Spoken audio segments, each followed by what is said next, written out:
Hi, and welcome to 3 Things in 3 Minutes. I'm Nersi. Today we are talking about Gizmos from Cool Mini or Not Games. Plays 2 to 4 players, and its build is taking 40 to 50 minutes. You can realistically play it in half an hour to an hour depending on your player count. And this is an engine building tableau game in which you are taking sources of energy, which are these marbles, and using them to create these machines, which are essentially these cards that you'll add to your tableau. And those machines are called gizmos.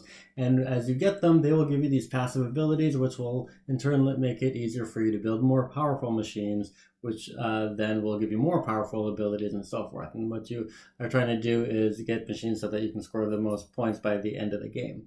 And a few things I like about this game. The core of this game is building the engines and finding ways that you can have these abilities that chain off of one another. So when you take an action, it actually causes a cascade and causes a lot of interesting and powerful things to happen, and figuring that out in the puzzle of figuring it out is the core of the game, and that's actually pretty fun. The game also has some good component quality. There's a marble and a marble dispenser, which I'll talk about more in a minute, but the component quality of the game is overall pretty good. The game does rely pretty heavily on some iconography, but it has a pretty good logic to the iconography, and once you figure out what the language is, it's not too hard to figure out what the cards are trying to convey.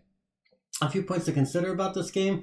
Probably one of the most challenging parts about this game is the Endgame Trigger. It's the game will end when someone has built their 16th gizmo or their 4th level 3, which is the highest level gizmo. And so one of the things you're going to try to do throughout the course of the game is figure out how many more turns do I have to try to get this one powerful thing that I want to build. And so it can really slow things down when you look at other people's or even your own tableau and are counting who's close to 16, how close is the game to ending, or how many level 3s does everyone have, and that does slow the game down quite a bit. I do also think the component quality is nice, and the marble dispenser is cute.